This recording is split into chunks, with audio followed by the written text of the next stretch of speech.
दर्शकों, आज हम बात करेंगे एक मशहूर काव्यकार जलालुद्दीन रूमी की, जिनकी रचनाएं पश्चिमी देशों में काफी फेमस है।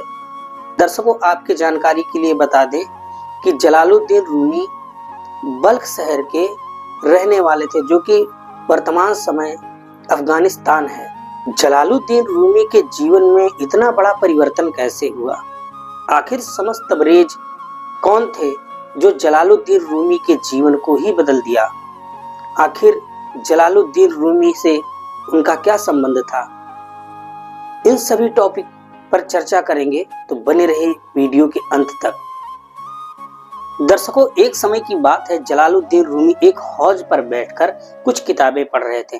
तभी वहां पर पूर्ण ब्रह्म कबीर देव अपने विधान अनुसार समस्त तबरेज के रूप में प्रकट हुए और वह जलालुद्दीन रूमी के पास पहुंचे।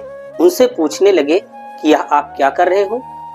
जलालुद्दीन रूमी ने उत्तर दिया कि यह मैं वो कर रहा हूं जो तुम्हारे समझ से परे है। इतना सुनकर समस्त तबरेज ने सभी किताबों को उठाकर उस हौज में फेंक दिया जिसमें पानी भरा हुआ था।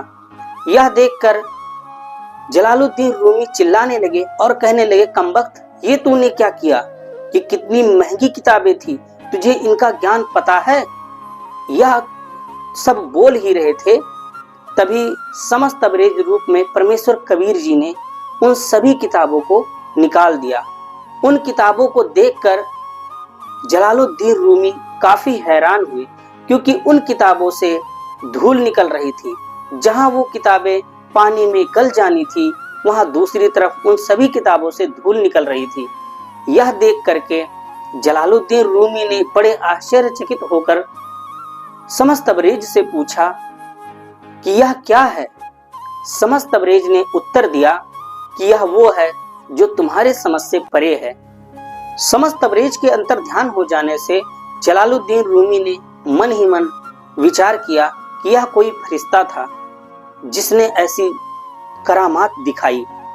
और जलालुद्दीन रूमी की उत्सुकता भी बढ़ने लगी कि अगर एक बार इस सूफी संत से दोबारा मुलाकात हो तो मैं इनसे अल्लाह के बारे में कुछ जानकारी लूंगा।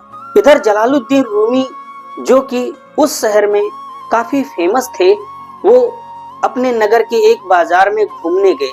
वहां पर चारों तरफ से आवाजें आ रही थी, सलाम वालेकुम, सलाम वालेकुम, और लोग उनका इस्तकबाल कर रहे थे।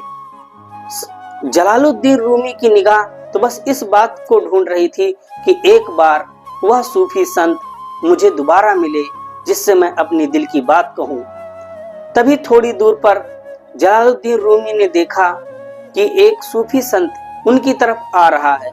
ध्यान से देखने पर पता चला कि यह सूफी संत कोई और नहीं, समस्त तबरेज ही थे। देखते ही देखते समस्त तबरेज जलालुद्दीन रूमी के घोड़े के पास पहुंचे और उन्होंने कुछ आश्चर्यजनक बातें कही, जिसको सुनकर जलालुद्दीन रूमी काफी प्रभावित हो गए और वह समस्त तबरेज के साथ चलने के लिए तैयार हो गए। और समस्त तबरेज और रूमी दोनों एकांत स्थान पर जाकर के बैठ गए। वहां पर समस्त तबरेज और रूमी की काफी चर्चाएं हुई। समस्त तबरेज ने जलालुद्दीन रूमी को समझाया कि हे प्यारी आत्मा, जिस भक्ति को तू कर रहा है, जिस साधना को तू कर रहा है, वह साधना अल्लाह पाने का नहीं है, क्योंकि अल्लाह पाने के लिए बाखबर इल्म वाले की जरूरत होती है। तेरी कुरान शरीफ में लिखा है, तू देख सकता है, सूरत फुरकानी 25 आयत नंबर 52 से लेकर 59 तक में विस्तार से प्रमाण है। अगर आपको और जानकारी चाहिए तो आप संत रामपाल जी महाराज जी द्वारा लिखे गए पवित्र पुस्तक मुसलमान नहीं समझे ज्ञान कुरान को पढ़ें। तो दर्शकों, अब हम आगे बढ़ते हैं और जानते हैं कि और क्या बात हुई समस्त तबरेज और जलालुद्दीन रूमी के बीच। इधर जलालुद्दीन रूमी की उत्सुकता और भी ज्यादा बढ़ती गई और भी ज्यादा उनको ज्ञान सुनने का ललक होने लगा। धीरे धीरे जलालुद्दीन रूमी और समस्त तबरेज आपस में मिलने लगे। रोज डेली घंटों बैठ करके अल्लाह की यानी पूर्ण परमात्मा की चर्चा होने लगी। समस्त तबरेज ने उनको रूहानी मंडलों के बारे में बताया कैसा है वो अल्लाह, कैसा है वो परमात्मा जिन्होंने सारी कायनात को रची, जिन्होंने इस पूरे ब्रह्मांड को रचा। जलालुद्दीन रूमी ने जब सृष्टि रचना सुनी और यह सब कैसे ब्रह्मांड उत्पन्न हुए, इसका कर्ता धर्ता कौन है, इन सभी चीजों को जब उन्होंने सुना तो वह समस्त तबरेज के दीवाने हो गए। उनके साथ हमेशा रहने लगे, उनकी वाणियों का अनुसरण करने लगे। इस प्रकार समस्त तबरेज ने रूमी को वो इल्म सिखाया, यानी वह तत्व ज्ञान दिया, जिससे रूमी को एक सूफी संत कहा जाने लगा। आज पश्चिमी देशों में रूमी की वाणियां बहुत ही फेमस हैं। उनके द्वारा जो रचनाएं की गई हैं बहुत ही अद्भुत हैं। उन्होंने अपने जीवन के एक दो ऐसे सदग्रंथ लिखे जो आज भी अमेरिका जैसे देशों में बहुत ही फेमस है। उन ग्रंथों का नाम, एक का नाम मसनवी है और दूसरे का नाम दीवाने कबीर है। तो दर्शकों, इस प्रकार समस्त तबरेज ने जलालुद्दीन रूमी को वह रूहानी ज्ञान दिया, वह इल्म दिया, जिससे जलालुद्दीन रूमी का जीवन परिवर्तित हुआ।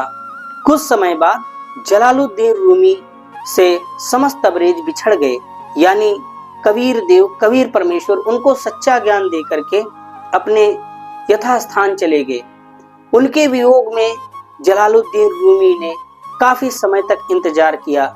जब उन्होंने देखा कि अब समस्त तबरेज नहीं आएंगे, तब उन्होंने खुद से बातें करना शुरू कर दिया और वह खुद में इतना खो गए कि उनको बाहरी चीजों से कोई मतलब ही नहीं रह गया।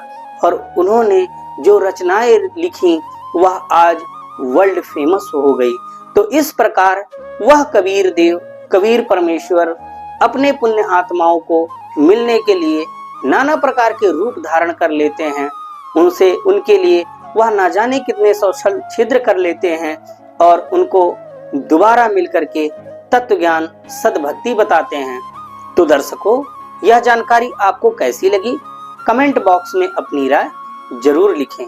और हाँ, जाते जाते चैनल को सब्सक्राइब कर लें, वीडियो को लाइक कर दें और ज्यादा से ज्यादा शेयर कर दें।